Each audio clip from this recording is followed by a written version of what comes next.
Good morning, everyone. Welcome to October and welcome to our monthly coffee chat, where we talk about reviewing the month before, whether it's pertaining to real estate or some other fun things that happened in the community, and also, of course, looking ahead at some of the fun events that we have coming up. So I'm going to share my screen with you so you can take a look, and we will get started.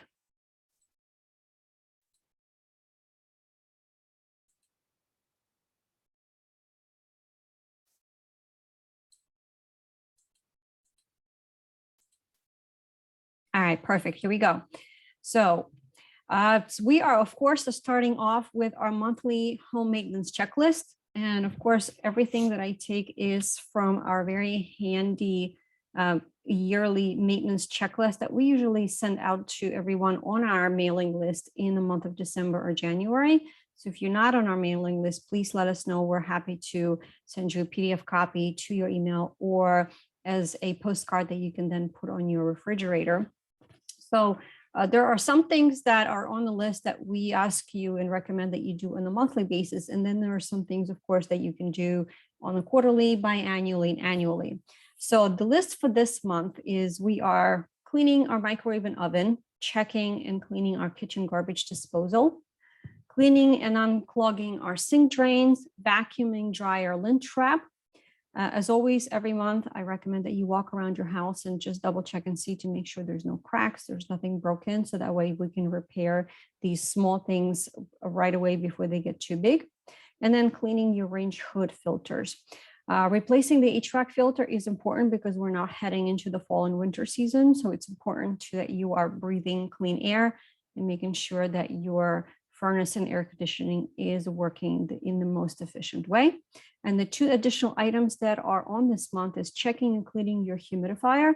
If you are using a humidifier that you will need along with your furnace for the winter breathing, it's important to make sure that it's in good shape. And vacuuming the back of a refrigerator. It has been proven that if you do that and you make sure that it's clean and it's vented out properly, it truly is going to extend the lifespan of your appliance.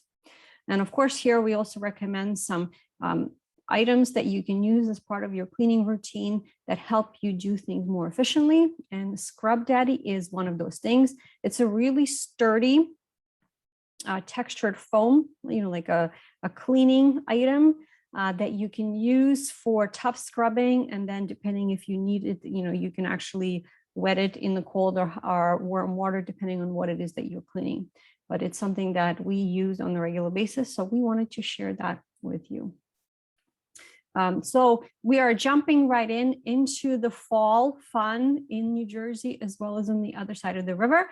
Please tune in next month in November. I am going to have a full overview of the real estate and community market for the third quarter. Because we just wrapped up the third quarter. We are starting our fourth quarter as we're rolling in towards the holiday season and the end of 2021.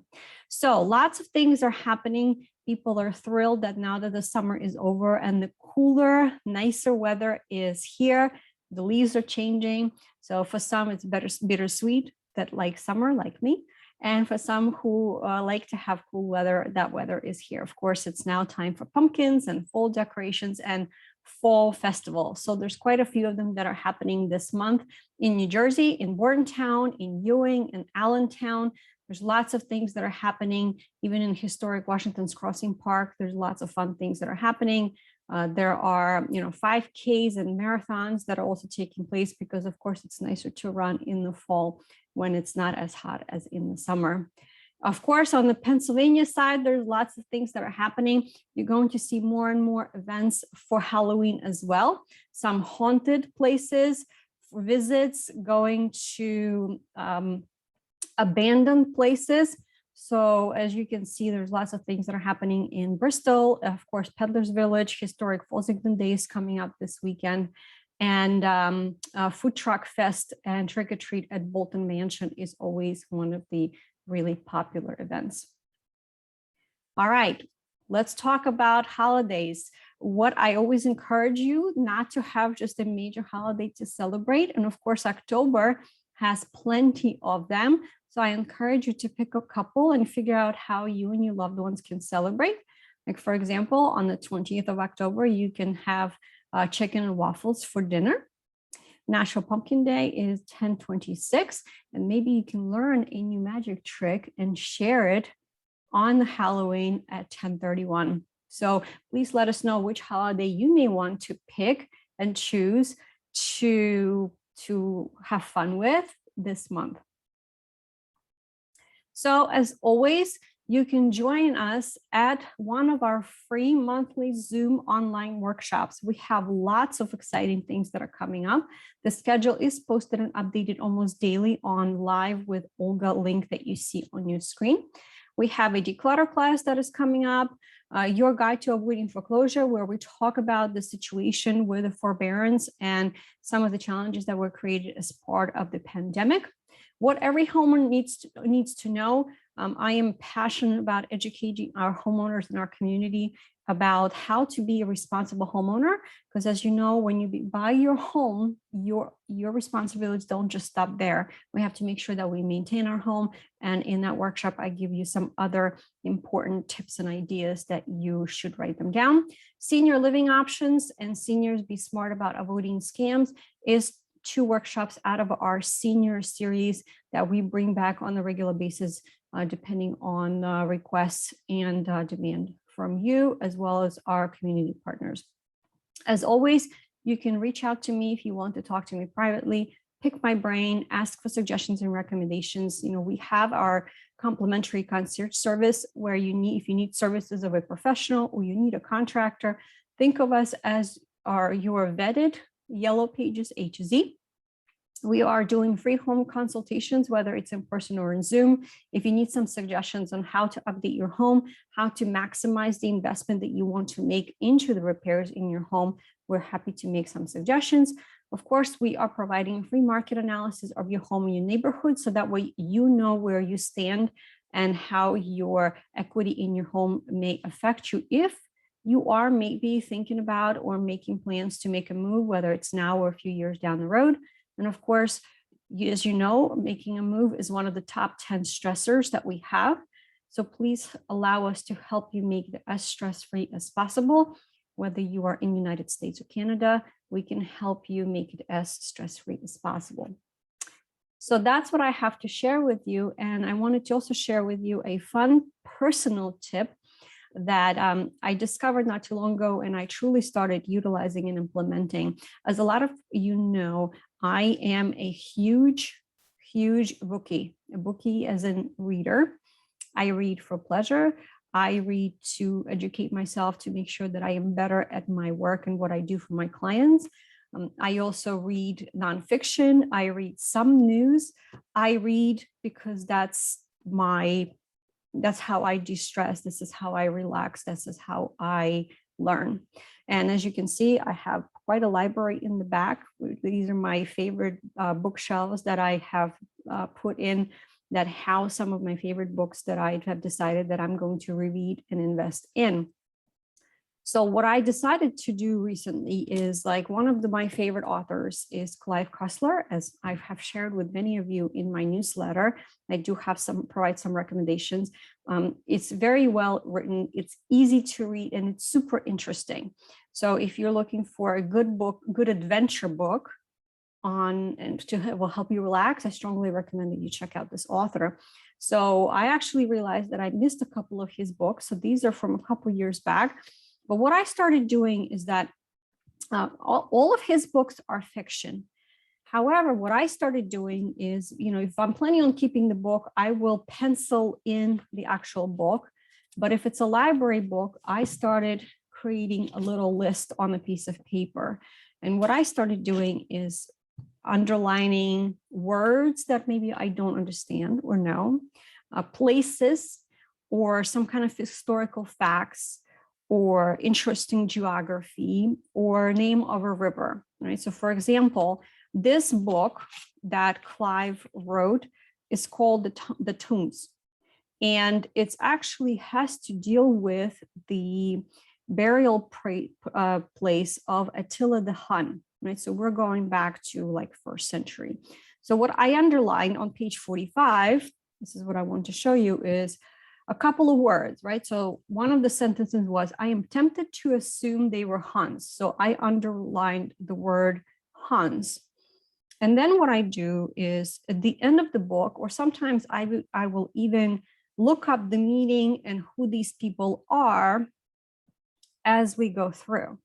So what I usually do is, like, for example, for today, just as an example for you, I actually pulled up the meaning of Huns, and Wikipedia gave me an example of the when those people lived, where they lived, what century were they active, and it was just interesting to learn not just the fiction that the book is and the fact that the book is based on, but also learn a little bit more and take this book a little bit further than just the fiction for what it is.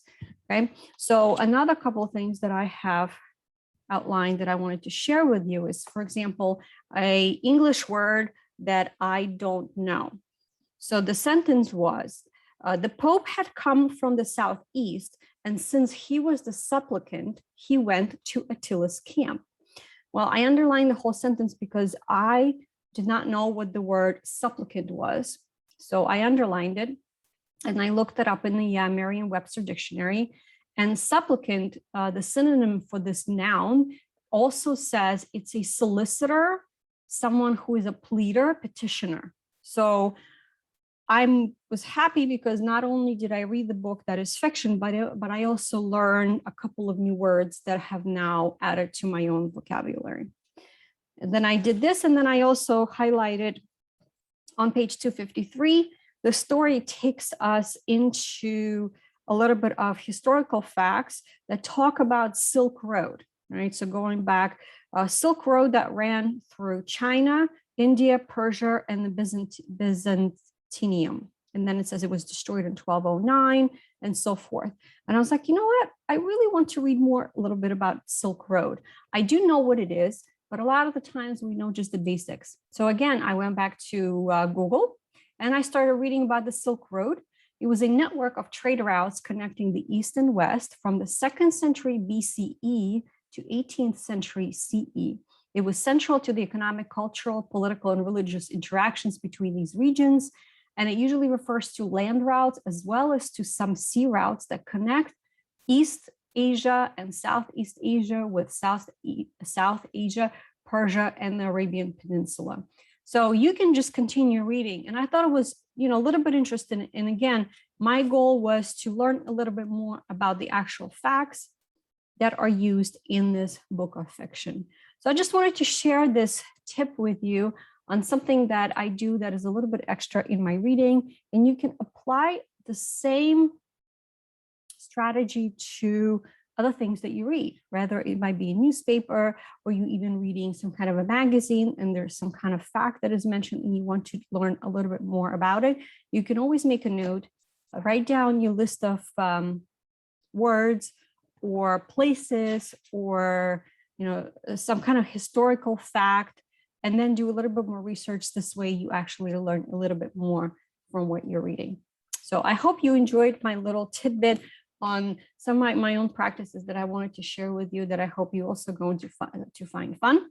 So this is what I have for you for this month of our coffee chat. I hope that you enjoyed it. Again, please join us next month. We are going to talk about the overview of the real estate market for the third quarter.